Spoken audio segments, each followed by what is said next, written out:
Olá, amigos. Olá, amigas do nosso Economia e Desenvolvimento. Estamos com o programa novamente no ar aqui, metade de junho, já daqui a pouco vai o último mês do primeiro semestre e começamos já julho no segundo semestre de 2021. E claro, torcendo para que as coisas voltem efetivamente à vida normal. Estamos acontecendo aí, tem ainda alguns escorregões aqui e ali, mas de qualquer maneira parece que o pior já passou, apesar de que a mídia, aquela que só quer saber de cadáveres, que quer saber de mortes e tal, insiste em transmitir o medo, né, para as pessoas. De qualquer maneira, vamos vencendo tudo aí.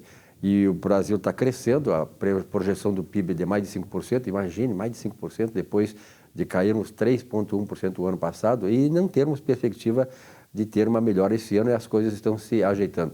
Graças a Deus, a economia brasileira, você trabalhador, você empresário, é responsável exatamente por isso. Realmente a economia brasileira, nós somos vigorosos nisso, somos bastante, digamos assim, criativos, e a criatividade do brasileiro também nesse momento conta muito. Bom, nós vamos iniciar o programa como temos feito semanalmente aqui com o Momento Empresarial. E nesse Momento Empresarial, Cristiano Buchor, prazer em tê-lo novamente, Cristiano. Silvio, uma alegria novamente estar aqui contigo.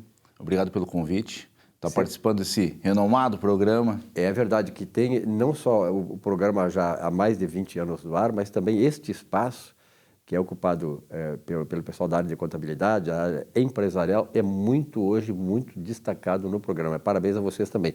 Quais são os assuntos de hoje ou qual é o assunto principal?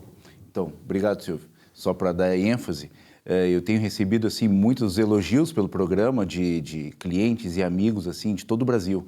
Então nós estamos conseguindo alcançar assim muitas empresas. Perfeito, nesse ambiente empresarial. O tema de hoje, Silvio, que está sendo bem recorrente, nos questionado, seria a questão de parcelamento de débitos. Refis. Cristiano, vai ter ou não vai ter um refis este ano de 2021? Nós estamos assim aguardando, nós estamos patinando, precisamos disso. Então, Silvio, acreditamos seriamente que sim, vai ter o refis. Paulo Guedes tem se manifestado sobre, inclusive, a criação de um passaporte tributário, Silvio.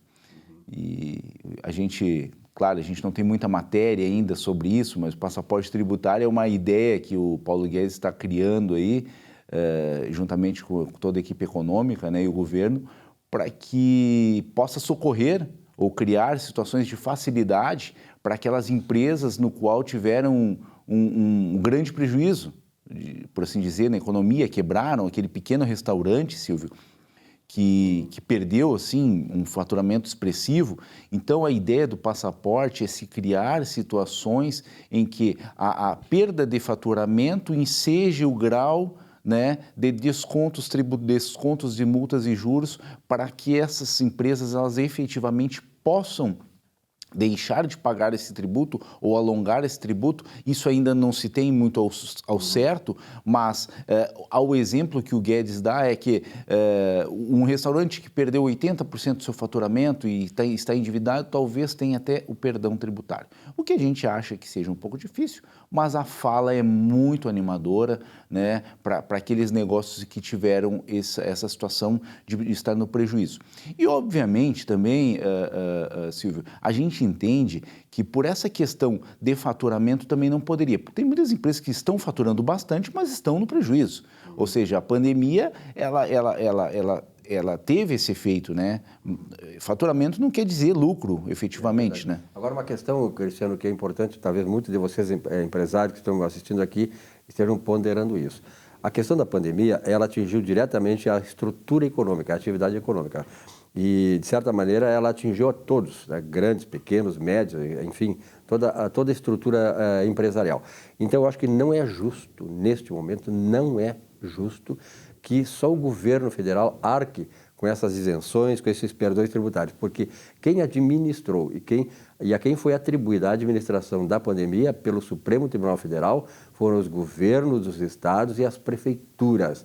Nós tivemos aqui em Porto Alegre um prefeito, graças a Deus não foi reeleito, que desestruturou desestruturou, está muito bom a estrutura, mas desestruturou todo o ambiente empresarial, fechando totalmente a cidade, quebrando poderosas organizações da área da gastronômica, da área empresarial, por simples maneira de ser dele, né? Então, a cidade, Porto Alegre, precisa também recuperar esse pessoal. Então, não é só o governo federal da isenção de impostos, o governo do estado tem que fazer isso e os governos municipais também. É uma questão de justiça. Isso. Pegando teu gancho, Silvio, é perfeito a tua ponderação. Nós centralizamos muito no governo federal porque é a maior fatia, claro, a maior fatia tributária. Mas nós tivemos agora, recentemente, o município de Canoas, até essa semana, prorrogou o refis com 24 parcelas, reduções de 100% de multas e juros, né, para pagamentos à vista. O prefeito Jair Jorge, parabéns aí por verificar essa situação do empresariado canoense.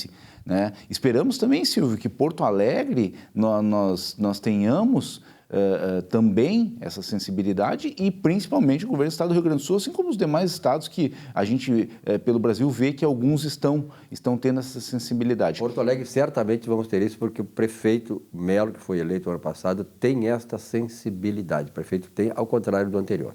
Isso. Então, assim, respondendo à pergunta inicial, sim, estamos com fortes uma forte tendência de que exista esse refis. Claro, o nome, como eu disse, existe a questão do passaporte tributário, está sendo essa semana falado muito a questão da reforma tributária, fatiamento, CBS, IPI, seletividade. Então, está se falando muito nessa questão tributária. Como a gente já falou em outros programas, é um grande desafio, porque a gente tem que mexer numa estrutura gigantesca. Existem muitos pontos, muitas questões de benefício fiscal. Se fala, Silvio, inclusive na questão da economia verde. O Paulo Guedes tem falado muito, a empresa verde e tal. Sustentável, né? Isso, de Manaus seu polo, né? Dessa irradiador desse processo. Desse processo. Entretanto, eles vão ter que mexer no IPI. Mexendo no IPI, perde um pouco a atratividade de Manaus, porque hoje Manaus tem essa questão, né, da industrialização lá, ter a suspensão. Zona Franca de Manaus. Exato. Então, seria isso, Silvio. Cristiano, obrigado pela tua presença aqui. Eu acho importante esses esclarecimentos. Parabéns pelo trabalho que vocês, né? O Giovanni D'Agostini e também o Salésio têm trazido nesse espaço do programa, que eu tenho a certeza absoluta que está sendo hoje um grande, digamos assim, fator de agregação de telespectadores interessados nesses esclarecimentos. Obrigado e uma boa semana. Obrigado, Silvio. Um abraço. Este é chamado Momento Empresarial. Olá! Mais do que nunca, no pós-pandemia, precisaremos ser mais atenienses e menos espartanos. Usar mais a mente e menos a força. Ou melhor, usar a mente com força. Quem vence no mundo corporativo não é o melhor capacitado na função, mas o que melhor se adapta aos relacionamentos no ambiente de trabalho. Os fatos confirmam essa premissa. Você pode ser o melhor na técnica, mas se deixar a desejar na relação com o outro, estará condenado ao ostracismo laboral. Vencer na profissão exige também humildade, compartilhamento e longanimidade, ou seja, não se ofender por qualquer coisa. Esse é o segredo. Obedeça e será abençoado. Boa semana.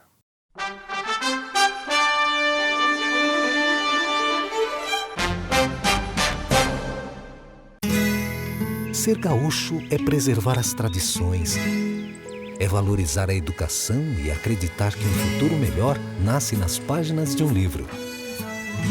É nossa tradição trabalhar duro. Temos orgulho do suor que escorre do rosto. Ele reconforta a alma e sedimenta uma vida digna. É nossa tradição valorizar o passado para desenvolver o futuro. CMPC Celulose Rio Grandense.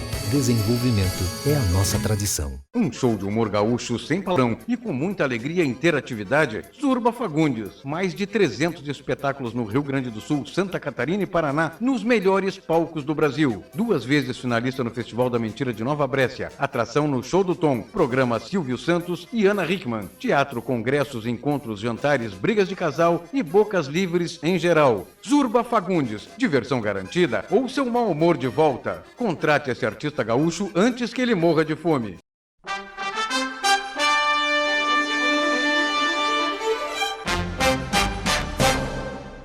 É com grande satisfação que recebemos aqui no nosso programa, nesse quadro sobre saúde, aqui no Economia e Desenvolvimento, o Dr. Cristiano Nardim. Ele é fisioterapeuta com pós-graduação na área de quiropraxia e acupuntura. Doutor Cristiano, que satisfação tê-lo aqui no nosso programa pela primeira vez. Sim. E a gente poder falar um pouquinho dessas duas áreas, né, que tem a atuação de fisioterapeutas. A fisioterapia é uma especialidade tão importante, né, dentro do cuidado de saúde geral da nossa população. E o que o senhor pode falar para nós, tentando assim desmistificar um pouco ambas as áreas, né? Tanto da quiropraxia, que a gente sabe que muitas vezes as pessoas têm medo de serem manipuladas na coluna, né? Sim. Com medo de lesões e algo do gênero. E também, pelo outro lado, alguns receios em relação à acupuntura, que a gente vai falando no decorrer do quadro. Mais uma vez, seja bem-vindo. Obrigado, doutor Marcos. Então, como eu sou bacharel em fisioterapia, né, tenho a pós-graduação em acupuntura e quiropraxia, são duas técnicas, né, uma é milenar e a outra, vamos dizer que é secular, né, que foi a acupuntura já, quando foi descoberta, foi descoberta com 3.000 anos, mas se acredita que já é mais antiga ainda, né, que já se usava acupuntura mais antiga. E a quiropraxia, ela é uma profissão, né? Ela hoje tem o bacharel em quiropraxia até na Universidade Fevale, mas para o fisioterapeuta ela é uma especialidade. Então, né? Então é uma técnica que nós utilizamos ajustes na coluna vertebral, né? Para fazer uma melhora, diminuir dor, melhora do fluxo de sinais do cérebro com o corpo, e o paciente tem uma ótima resposta a esse tratamento. Quando a gente fala da quiropraxia e principalmente na aplicação dela para os problemas de coluna, doutor Cristiano, isso se restringe aos problemas de coluna ou a gente tem outras funções, né, que justamente por serem controladas por esse fluxo sináptico, né, do cérebro para o sistema nervoso periférico, como isso se processa no sentido de outras doenças ou de outros órgãos afetados, que a quiropraxia já tem alguma evidência também de ser útil também para essas doenças? Sim, na quiropraxia, a base da quiropraxia, né, são ajustes na coluna vertebral, nós chamamos de ajustes nas vértebras, né, para o leigo entender melhor. São uma técnica onde se utiliza uma direção para esse ajuste da vértebra e, sim, ela abrange uma grande parte do corpo humano, né? Tem quiropraxistas que trabalham com técnicas onde vai ter uma resposta em determinado órgão, né? E a mais clássica, que todo mundo conhece da quiropraxia, que é os ajustes vertebrais para melhora daquela dor musculoesquelética, né? Aquela paciente que tem aquela dor no pescoço, na coluna lombar.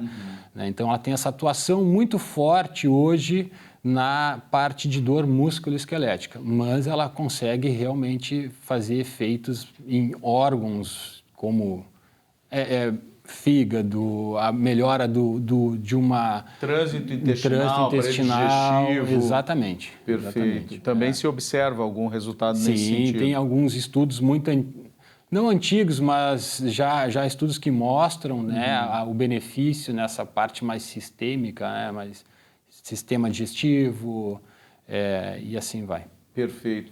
E, doutor Cristiano, sabemos assim, né, que dentro da sua prática ali na Clarté Clínica, o senhor também desenvolve a atividade como acupunturista, né?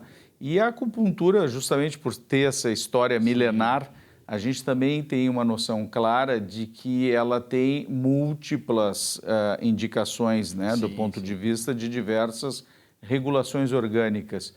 Né? Nesse sentido que eu lhe perguntei da questão da quiropraxia, se teria essa mesma abrangência da acupuntura, ou podemos dizer que a acupuntura ela tem um espectro muito mais amplo de ação em relação a vários outros sistemas, além do digestivo, respiratório, o endocrinológico e assim por diante. Como o senhor vê isso?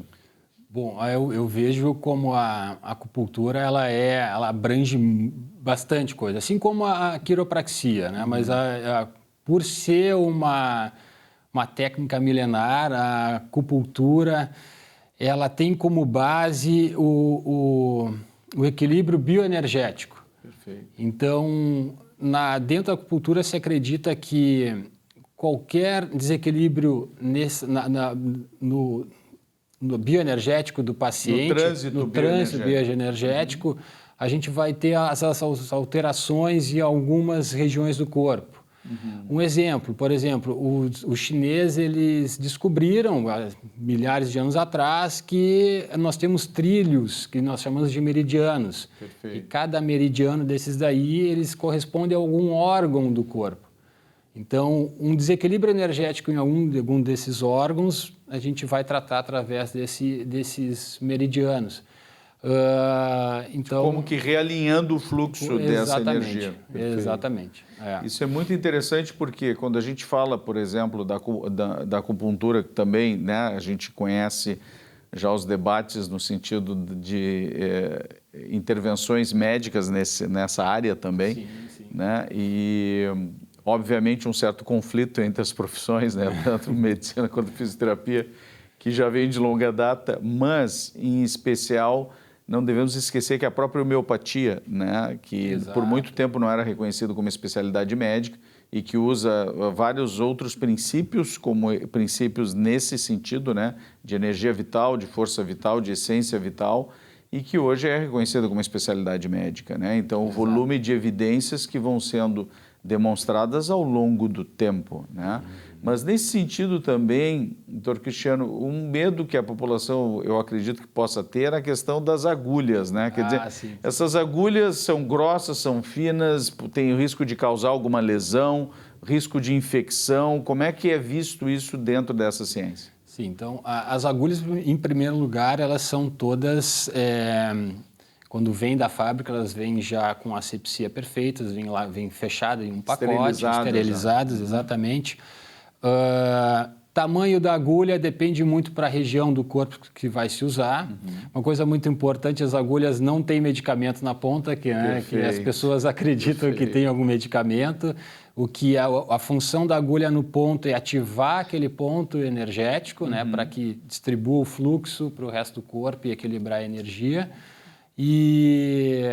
Mas elas não têm medicamentos na ponta da agulha. Do ponto de vista de risco de lesão causada pela agulha, alguma queixa dos pacientes no sentido de muita dor, ou a técnica é plenamente aceita no sentido de que não existe um desconforto muito intenso, né? Como é que tem sido a sua experiência nesse sentido ali na Clarté Clínica? Sim, o que o senhor pode nos dizer? A dor, por ser um método invasivo, é um pequeno piquezinho, como a gente chama, né? Às vezes, dependendo do ponto, tem áreas musculares, alguns pontos, gatilhos que nós chamamos, são nódulos musculares, pela tensão.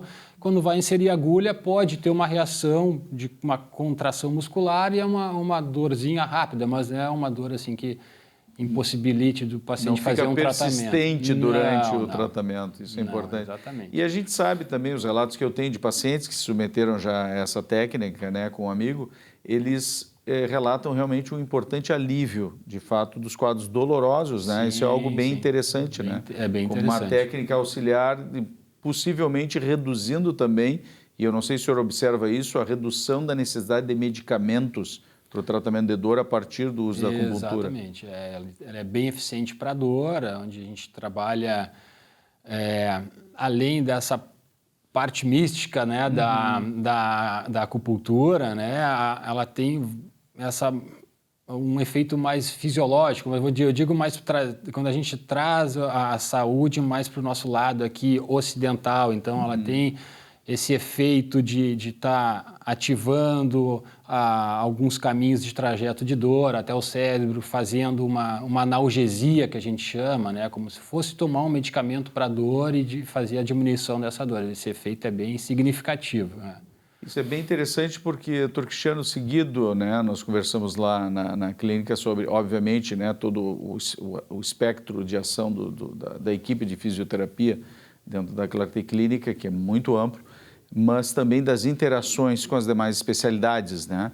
E nesse sentido eu fiquei muito surpreso quando eu descobri que também poderia ser tentada, né, e utilizada a própria acupuntura como um dos métodos para alívio de dores pélvicas, por exemplo, sim, né? Sim. E também entra um questionamento que daí eu trago aqui à pauta, um assunto que nós tivemos numa última entrevista com o Dr. Everton, na questão do estresse, né, da ansiedade, da saúde mental sendo afetada pela pandemia, né? E como é que o senhor vê se existe um papel, seja pela quiropraxia, seja pela acupuntura, tirando aquele aspecto tradicional que a gente imagina, né, dentro da fisioterapia, dos procedimentos de relaxamento muscular, né, das massoterapias específicas para isso, mas tirando esse aspecto, teria um papel relevante também da própria quiropraxia ou da acupuntura também na busca por um estado de relaxamento mais adequado do paciente, para o enfrentamento justamente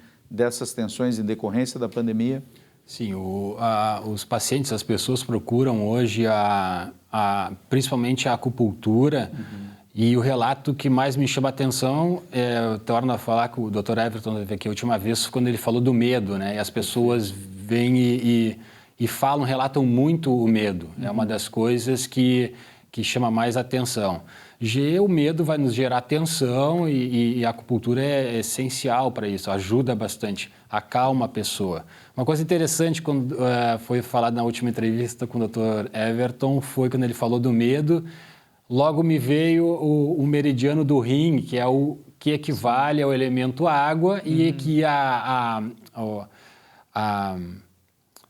terapia para a intervenção do medo, ela é o meridiano que nós usamos para tratar esse medo, né? Então, quando o paciente chega e a gente na anamnese observa que ele relata, ele fala a palavra medo, a gente já sabe que um meridiano a gente vai poder usar ali, que é esse meridiano do rim. Que coisa Na boa. Quiropraxia também ajuda a aliviar também as tensões musculares, pessoas, muita dor cervical, muita dor lombar, pelo fato de estar hoje todo mundo em home office praticamente. Perfeito.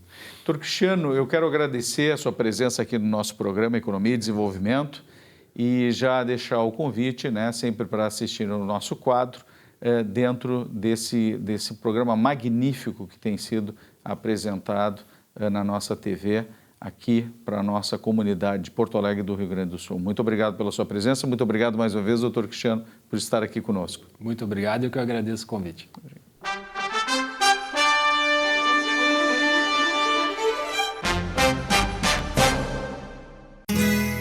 Ser gaúcho é preservar as tradições, é valorizar a educação e acreditar que um futuro melhor nasce nas páginas de um livro. É nossa tradição trabalhar duro. Temos orgulho do suor que escorre do rosto. Ele reconforta a alma e sedimenta uma vida digna. É nossa tradição valorizar o passado para desenvolver o futuro. CMPC Celulose Rio Grandense. Desenvolvimento é a nossa tradição. Um show de humor gaúcho sem palavrão e com muita alegria e interatividade. Zurba Fagundes. Mais de 300 espetáculos no Rio Grande do Sul, Santa Catarina e Paraná, nos melhores palcos do Brasil. 2 vezes finalista no Festival da Mentira de Nova Brécia. Atração no Show do Tom. Programa Silvio Santos e Ana Hickman. Teatro, congressos, encontros, jantares, brigas de casal e bocas livres em geral. Zurba Fagundes. Diversão garantida ou seu mau humor de volta. Contrate esse artista gaúcho antes que ele morra de fome.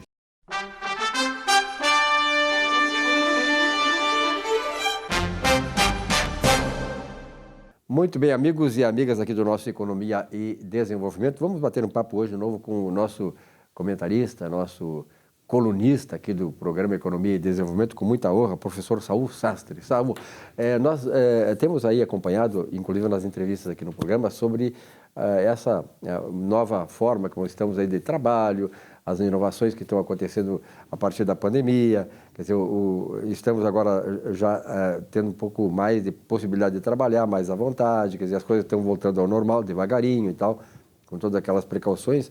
Mas também uma das coisas que está hoje preocupando a todos nós, e é uma reivindicação de muitos anos, né, são as chamadas reformas.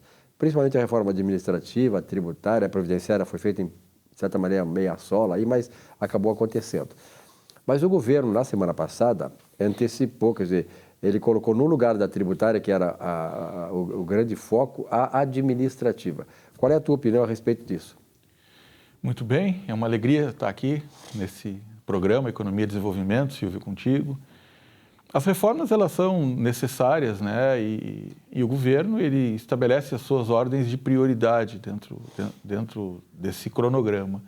A reforma tributária urge para nós, brasileiros, urgentemente mesmo, certo? A situação de ter que ser implantado para melhorar a competitividade das empresas no cenário internacional, para dar mais tranquilidade nas decisões, né? Porque tem muita insegurança jurídica quando se vai falar sobre tributos no nosso país. Mas eu acho interessante achei interessante colocar a reforma administrativa primeiro, porque daí nós vamos saber o tamanho que é o Brasil, né? Para depois, então... E qual é o tamanho do Estado que nós queremos para o país. Exatamente, ou seja, a gente vai fazer um planejamento e depois saber quanto é que nós vamos precisar arrecadar, né? Ou seja, é uma forma científica. Mas, Silvio, para tu ter uma ideia, assim, ó, hoje em dia, uma empresa no lucro presumido ou no lucro real, na questão da tributação do INSS, é praticamente inviável. A reforma trabalhista trouxe para nós a possibilidade de contratar empresas para trabalhar. Mas vamos atentar, não é aquela fraude de tu simplesmente tem um colaborador, tu desliga ele e depois tu admite ele como PJ. Isso é fraude, tem sido considerado fraude. Né? Mas sim estabelecer uma política de contratação de pessoas jurídicas para trabalhar na tua empresa, tu consegue remunerar melhor a pessoa jurídica, né? E consegue aliviar a tua carga de trabalho. Custos, né? A gente fez recentemente para uma empresa. Ela tinha a matriz dela lá no Espírito Santo, depois ela trouxe a matriz dela para Santa Catarina. E se ela, no caso, ela cresceu, ela era do Simples Nacional, ela foi crescendo, chega um momento que o próprio Simples Nacional expulsa. Existe um paradigma que assim, ó, no caso, no Simples Nacional, paga-se menos imposto, no presumido paga um pouco mais, no real paga muito mais. Não é bem assim. Né? Muitas empresas ali que faturam acima de 150, 200 mil por mês já poderiam estar pagando menos imposto no presumido.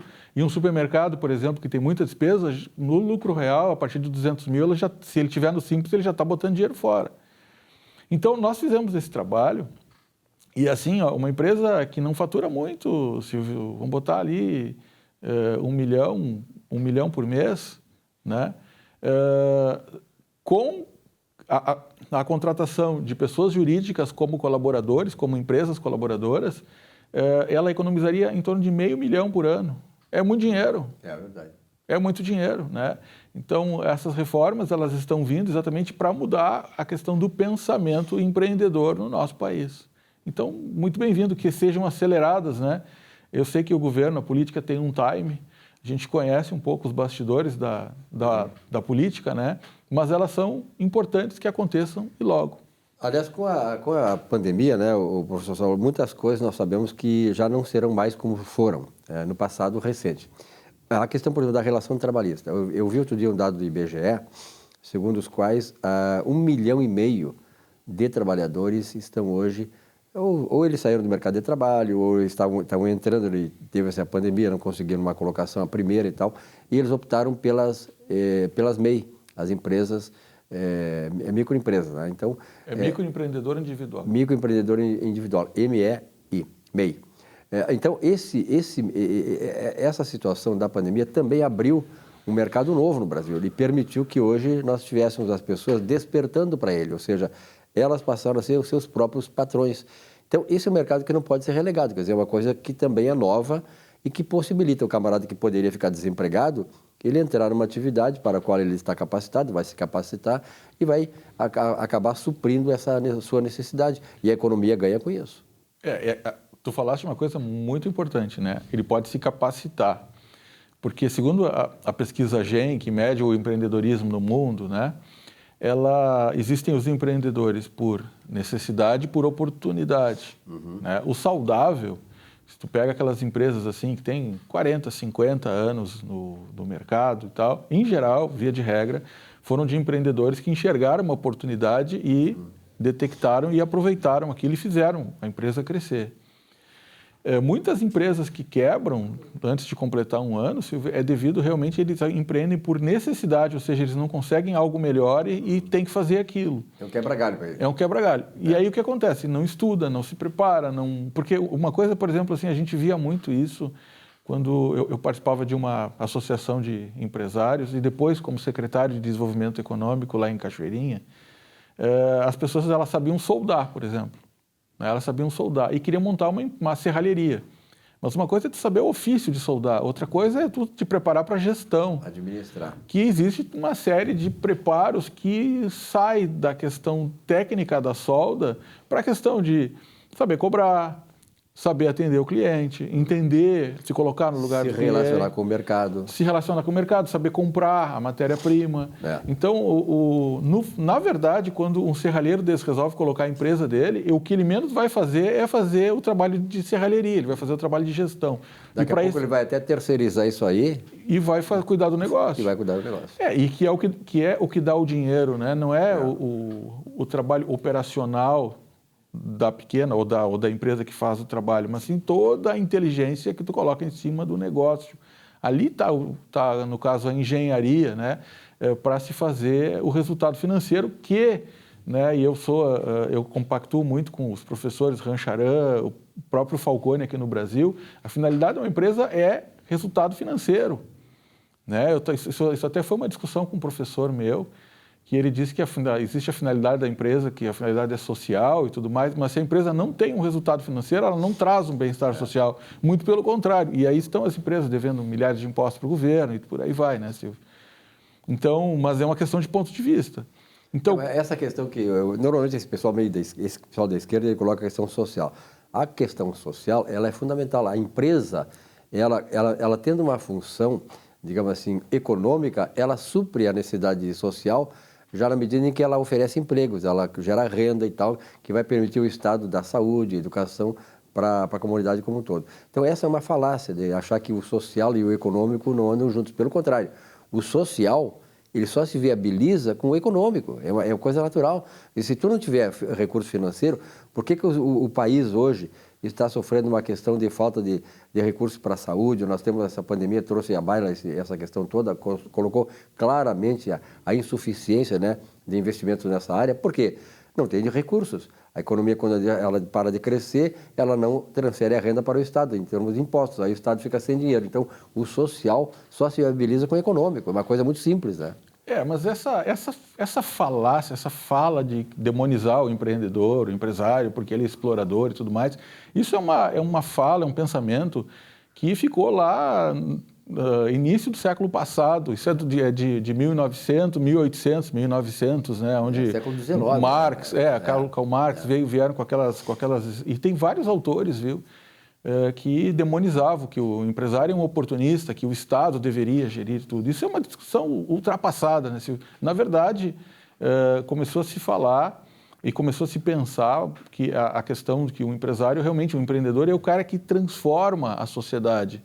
E com o trabalho dele, ele traz, sim, riquezas e tudo mais para todo mundo. A melhoria das organizações, a melhoria da gestão, da tecnologia, trouxe o conforto que a gente vive hoje em dia. Né? Indubitavelmente não existe uma relação... mais e melhor. Mais e melhor, com mais qualidade de vida. Olha o tipo de roupa que a gente usa, né? Olha a alimentação, né? Com toda a variedade que se tem, toda a tecnologia que se justamente coloca. Nos países que esse pessoal defende é que falta roupa, falta alimento, falta saúde.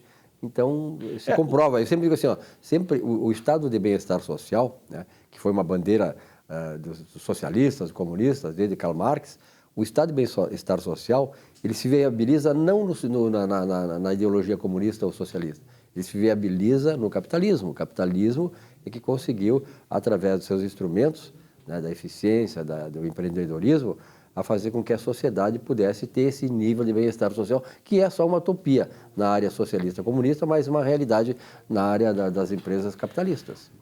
Hoje em dia, assim, Silvio, o cerne da globalização, tá? Isso é uma discussão também que se faz muito, né?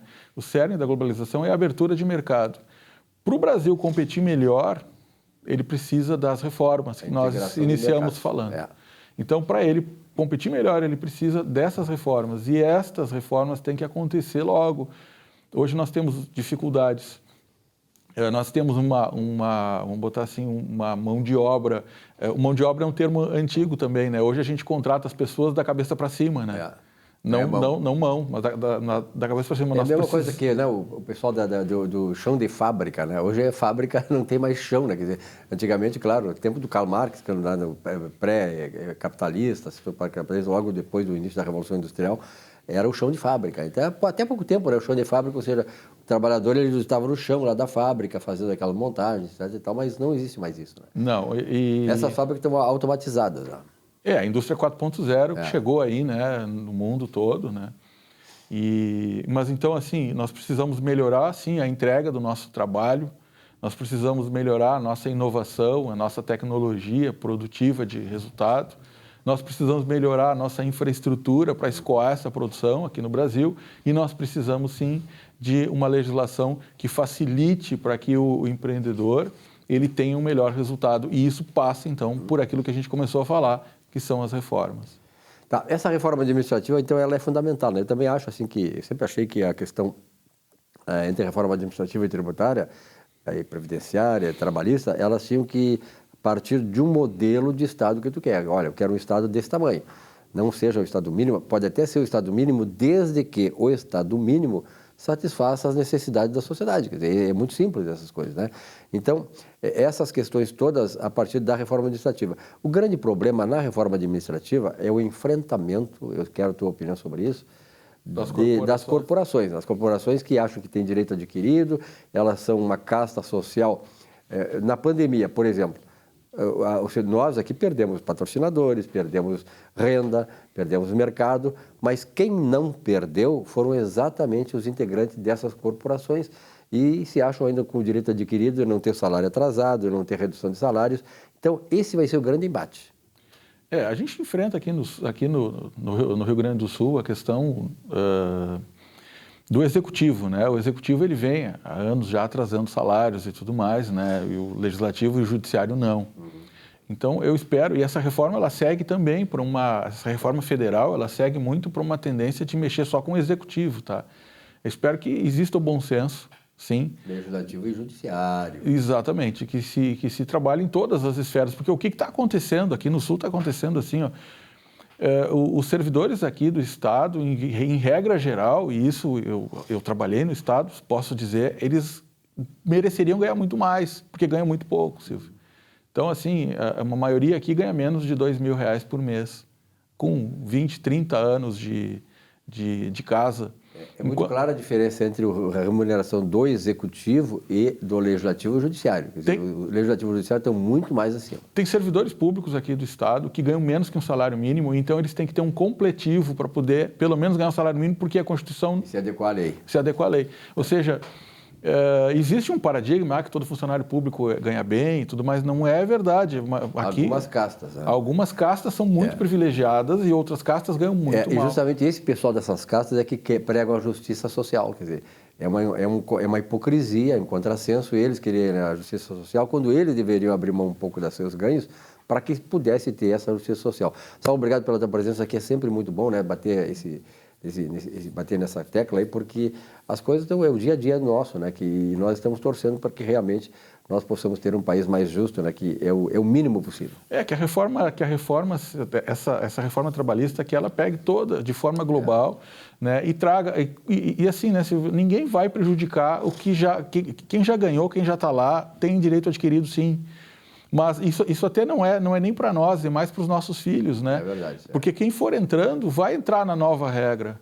Né? Tem muitas coisas a ser revista, a questão da estabilidade, né? Que na Europa existem mecanismos maravilhosos, meritocráticos de avaliação que funcionam muito bem. E aqui não existe, né? Então, e aqui não tem. Tem muita gente incompetente ainda ganhando muito mais aí do que aquele que traduz o seu trabalho mais coisas, mais benefícios para a sociedade. Saulo, um grande abraço. Poderíamos ficar falando a vida toda sobre isso. É por isso que nós vamos ter que ter, no mínimo, uma vez por mês, o Saulo conversar conosco sobre esse assunto. Obrigado, Saulo. Obrigado. Grande abraço.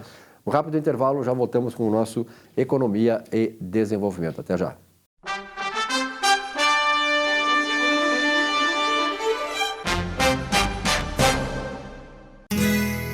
Ser gaúcho é preservar as tradições, é valorizar a educação e acreditar que um futuro melhor nasce nas páginas de um livro. É nossa tradição trabalhar duro. Temos orgulho do suor que escorre do rosto. Ele reconforta a alma e sedimenta uma vida digna. É nossa tradição valorizar o passado para desenvolver o futuro. CMPC Celulose Rio Grandense. Desenvolvimento é a nossa tradição.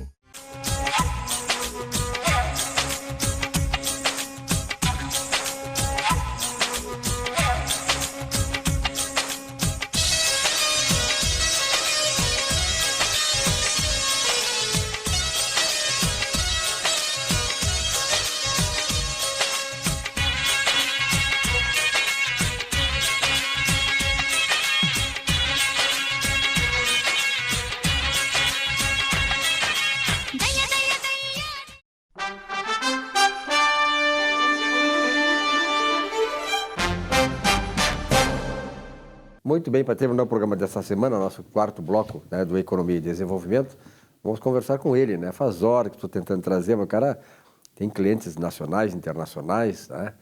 E, enfim, é difícil o camarada dar uma passada aqui. É como o Lula quando era presidente, daqui a pouco ele passava no Brasil aqui para fazer, assinar algumas bobagens lá que ele fazia. Mas esse não, esse está viajando por aí e tal, não só aqui no Rio Grande, no Brasil, fora e tal. Celso Arruda, que bom te ver aqui, meu. A alegria é minha, né, Silvio? Sabe que eu te valorizo muito e respeito muito como jornalista e economista que é. E é muito bom estar aqui, né? Realmente a gente tem que correr bastante trabalho, né? Porque, fazendo uma colocação inicial, né? A economia como um todo, ela conseguiu estar passando por essa questão de pandemia de uma maneira tranquila. É óbvio que tem alguns setores, o setor de eventos, setor de restaurantes, sofreram muito, né? Hotelaria, mas de um modo geral, a economia está passando. Então, como nós trabalhamos com consultoria de empresas, e o nosso universo são as empresas, a gente tem acompanhado assim uma situação estável e que, felizmente, né, não foi tão ruim como se ameaçava no início. Eu acredito, e acredito muito isso, as medidas econômicas que o governo federal tomou. Né? Nós já falamos, eu e tu, sobre isso. Eu acho que a comunicação da presidência ela é um pouco prejudicada, porque o que o governo fez no ano passado, tanto com o auxílio emergencial como com o auxílio para as empresas, através do Pronamp, nunca se fez nesse país. Nunca se fez nesse país, né? Obviamente que um setor da imprensa não ressalta isso, né? Mas eu que trabalho com empresa, eu vejo como isso facilitou muito, ajudou muito a população carente, que por sua vez movimentou o comércio, que por sua vez movimentaram as indústrias. E os auxílios também do Pronamp para as pequenas e médias empresas, elas foram vitais para a manutenção de muitos empregos. Então eu acho que por isso que eu digo assim, a economia como de um modo geral, à exceção de alguns setores bem pontuais, ela se manteve, e isso para nós, trabalhamos com empresas, é gratificante, porque é triste quando vê uma empresa fechar, né, o desemprego. E eu acho que por isso que a gente está trabalhando bastante, felizmente, e estamos tocando. Eu acho que a situação econômica brasileira e gaúcha, mais pontualmente aqui, com as notícias que estão saindo e com a super safra, né, o agronegócio, a gente tem vários clientes no agronegócio que estão super bem. Eu até estou preocupado com nossos clientes do agronegócio, que tem que cuidar, guardar dinheiro para o ano que vem pagar o imposto de renda. É verdade. E tem agricultores que não têm essa visão, né? Eu tive agora, recentemente, tanto em Bagé como em Cruz Alta, e é uma efervescência de negócios, né? E pessoal comprando isso, comprando aquilo. E eu brinco assim, ó, guarda dinheiro que o ano que vem o leão vai te pegar. Porque eles vão ter que declarar o ano que vem o rendimento desse ano. Então, o alerta que eu faço para os nossos clientes e para os agricultores de modo geral. Não vão se esbaldar, como diz o outro, né? Não vão se esbaldar. É exatamente isso, Silvio. Sabe por quê? Porque no agronegócio, o imposto de renda, ele é anual, embora a safra aqui é diferente. O Brasil é o único país que eu não posso optar por quando eu encerro o meu ano fiscal. É sempre dezembro. Só que o agronegócio ele vai de julho a junho, né? Então, o pessoal agora está colhendo os frutos de uma super safra, vai ser muito bom para as economias locais, para o Estado, que vai arrecadar mais. Há um clima de otimismo no interior, assim. Só que eu ressalto isso, né? Tem gente comprando carro, esperando 5, 6 meses. Eu tive agora uma informação, por exemplo, lá na região da Campanha, 1 hectare de terra que estava sendo vendido a 20 mil hectares, que era um preço bom, agora está 35 mil. O pessoal começou a investir. Só que eu digo sempre para o agricultor, nossos clientes, né? Para o pessoal do agronegócio. Guarde dinheiro para o ano que vem, porque a Receita vai pegar eles, e é justo, né? Tem que pagar o imposto. O chega. Mas, Celso, nas tuas considerações aí, é importante o seguinte, né? Que Humberto Eco tinha uma expressão que dizia que a internet era o terreno dos imbecis, né? Claro que na internet tem muita bobagem, tá? Mas se não fosse a internet, se não fossem as redes sociais, nós não estaríamos sabendo o que o governo está fazendo, né? Do ponto de vista de uma revolução na infraestrutura do país, de todos esses auxílios que o governo fez e que não deixou a economia cair. Ou seja, se a economia está dando esse resultado hoje, se nós estamos mudando a nossa matriz de infraestrutura e possibilitando um grande salto daqui para frente, é exatamente pelas ações do governo. E essa mídia comprometida, nós sabemos quem são, eles jamais vão dizer isso, porque eles estão dentro de um sistema que não está gostando afronta o sistema que o atual governo está dando, que afronta o sistema é derrubar com a corrupção, derrubar com a mancomunhão de políticos que não têm o mínimo respeito pela nação. Quer dizer, então quebrar toda essa estrutura é difícil. O governo eu sempre digo assim, quando o Bolsonaro assumiu, que ele tinha, a primeira tarefa dele não era construir, era destruir a destruição que houve, para poder construir. Então o governo está fazendo isso, e graças a Deus o PIB nesse ano, o Celso, as previsões eram de menos de 3%, já estão agora 3,5%, 4% e até mais de 5%. E confere exatamente com o que a gente diz aí, o agronegócio lidera nas coisas, mas o agronegócio tem atrás de si, dentro dele e à frente dele, toda a estrutura econômica do país. E se ele vai bem, a economia vai bem. Eu sempre lembro assim, eu li um livro do Gibbon chamado Declínio e Queda do Império Romano. É um livro extraordinário que mostra exatamente por que o Império Romano caiu. O Império Romano caiu, entre outras coisas, claro, pela corrupção dos imperadores e tal. O primeiro imperador romano foi Augusto, né, em 31 a.C., terminou lá com Constantino, em 476, mas, na verdade, ele caiu pela queda da agricultura. Então, a agricultura, o agronegócio é o sustentáculo de uma nação. Tu está otimista com relação a essas coisas todas, né? Eu estou otimista por algumas questões, né? A primeira questão, quando começou a pandemia, começou o isolamento em março de 2020, as previsões, de um lado, um pouco fantasiosa, que era ficar 15 dias em casa que ia passar. Eu sou leigo nisso, né?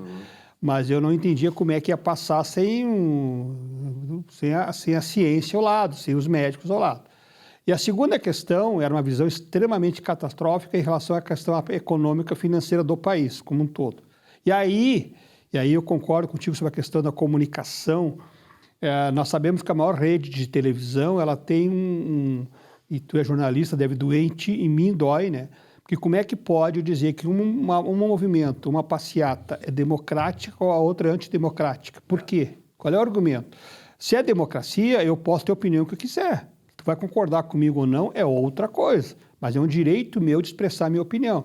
Então, eles colocam a passeata X e dão assim, é democrática. A outra, que não está na linha que eles estão apoiando, é antidemocrática. Mas isso não é democracia. Eu entendo que democracia eu tenho que ouvir a opinião contrária. E o pior de tudo é o Supremo Tribunal Federal abraçar essas coisas. Esse é o pior. O Supremo Tribunal Federal é uma piada, né? É uma piada para o seguinte, um custo altíssimo. Nós começar lá na Portal Transparência, ver quanto custa o STF para nós é uma vergonha. E agora, recentemente, nós tivemos episódio do ministro do STF se dá o direito de opinar se o Brasil pode ter ou não a Copa América. Eu não tenho opinião se é contra ou a favor, não é isso que está em questão.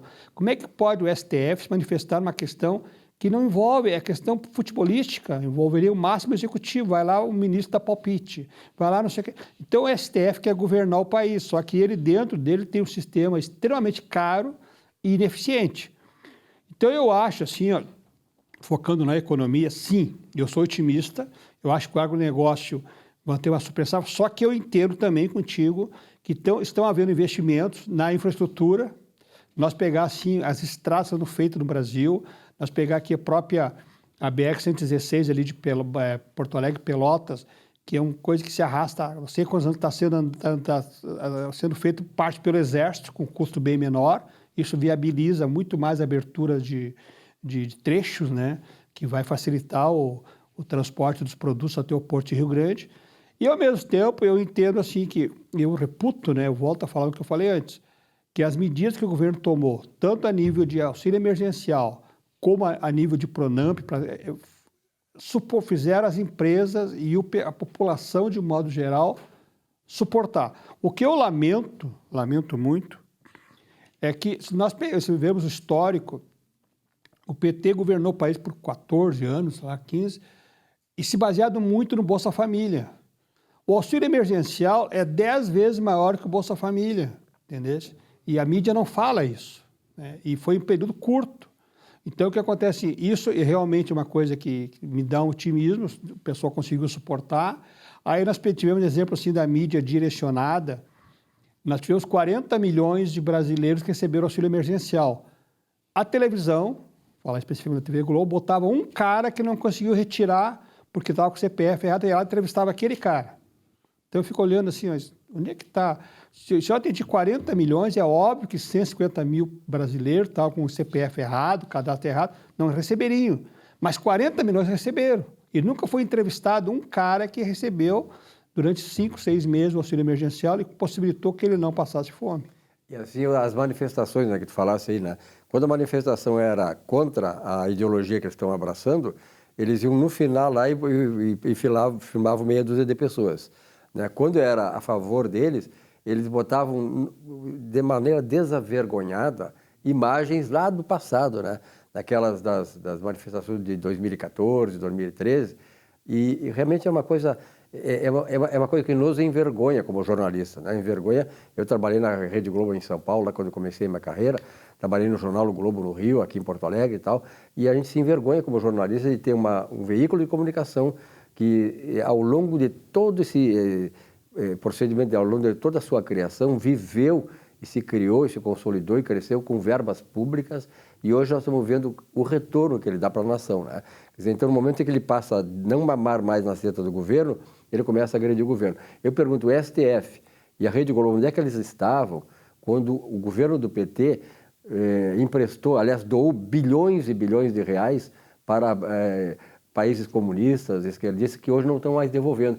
Qual é isso que eu digo assim, qual é a moral que eles têm de cobrar desse governo alguma coisa, se eles lá fecharam os olhos para esse escândalo? E nós estamos pagando isso aí, porque hoje nós temos que pagar. A Venezuela não vai pagar, Cuba não vai pagar, Angola não vai pagar, esses países não vão pagar. Não vão pagar por quê? Porque o Lula doou para eles como se nós estivéssemos aqui abastados. Enfim, essa é a realidade que vivemos. E, na verdade, né, se a gente pegar assim a questão, focar um pouco na área econômica, né, que tu puxaste o assunto agora, que interesse teria para o Brasil construir um porto em Cuba, gastando quase $1 bilhão, que não vai voltar, como disseste, o Cuba não vai pagar. E o que é favorecer a economia nacional? Cuba é um mercado extremamente pequeno, o Brasil não teria nenhuma vantagem em construir um porto em Havana. O Brasil foi lá e construiu. Então, o desvio de dinheiro... Eu estava falando com um amigo meu, a gente fala muito da Lava Jato. Nós esquecemos, tu vê que a coisa foi tão forte, lá de trás do Mensalão. O Mensalão estava lá, na verdade, se nós pensar bem, 1 ano de governo do Lula, estourou o Mensalão. Por quê? Porque era uma prática que eles têm. E onde é que estava o STF no Mensalão? Estava lá. E agora, o que acontece no Brasil? Nós estamos soltando bandido e prendendo o juiz. Uma coisa meio engraçada, né? Então, para nós, estamos do outro lado da planície, né? Estamos na planície, né? Como eu digo, do outro lado da mesa, que eu que acompanho as empresas aí há bastante tempo, eu vejo a dificuldade que as empresas têm em honrar seus compromissos fiscais. A fiscalização é muito atuante e multa. Quando ela começa a ter um resultado, parte vai para o governo. Agora mesmo, eu estava numa reunião recentemente numa cidade do interior, um cliente meu está fazendo uma restauração societária, do qual eu estou participando, ia fazer lá uma operação de venda de ativos que é importante para a sobrevivência de uma rede de 70 anos, tem essa rede no interior de lojas, vai vender um ativo. 34% que ele vai vender, uma questão lá, vai para o governo federal. Isso aqui não faz nada, na verdade, não, sabe? Então, esse custo Brasil, né, isso é importante também nós debater isso, né, Silvio, que eu ouço há tanto tempo falar em reforma administrativa, reforma tributária, tem que ser encarada. Agora, não pode, como está sendo feita, uma reforma administrativa só no Executivo, porque não pode botar a mão no Judiciário e no Legislativo. Então, é absurdo. Então, nós temos 3 tipos de brasileiro, que está na atividade privada, 4, desculpe, no Executivo do governo, Legislativo e Judiciário. Então, isso foi criado na Constituição de 88, que são orçamentos diferenciados, o federal não, o Executivo não pode cortar isso. Tivemos casos, que nem aqui no Rio Grande do Sul, salário do brigadiano, do professor, da merendeira da escola parcelado, enquanto que o judiciário, aposentados, que se aposentavam com 45 anos de idade, receberam o tempo todo integral e aposentadoria bem expressiva. Então, são 2 classes brasileiras. Sem nenhum constrangimento, né? Esse que é verdade. Sem nenhum constrangimento. Celso, rapidinho assim, estamos chegando no final do programa, como é que está o teu Grêmio, o nosso Grêmio? Olha, nosso Grêmio vai muito bem, obrigado. Eu também estou muito otimista. Estamos em fase de transição, saindo de um período vitorioso de 4, 5 anos, mas como tudo na vida, a gente tem que ter modificações, mudar para melhorar. Eu estou otimista, né? Estou com saudade de ir a jogo na arena, né? Eu que vivia lá com as minhas filhas e tal, saudade disso, se Deus quiser vai voltar. E estou otimista, né? Está abraçando aquela bandeira Fica Ramírez? Eu estou naquela bandeira, se bem que eu nem estou preocupado com quem fica Ramírez, porque independente de quem está treinando o outro lado, sempre perde, né? Troca e continua perdendo, então não interessa muito. Né? Celso, muito obrigado pela tua presença aqui, sempre uma alegria te trazer aqui, sobretudo trazer essa tua experiência na área da consultoria empresarial, né? E esse teu otimismo, que também é o nosso otimismo aqui, porque acho que as coisas vão dar certo. Obrigado, então, uma boa semana. E até muito obrigado, Silvio. Obrigado pelo carinho, pela amizade e sempre uma honra estar contigo aqui, que eu te respeito e valorizo muito como profissional. Da mesma forma. A você, telespectador, muito obrigado também pela fidelidade aqui ao nosso programa. 20 anos no ar, não é pouca coisa, mas deve muito a você, telespectador. Uma boa semana e na semana que vem um novo encontro. Até lá.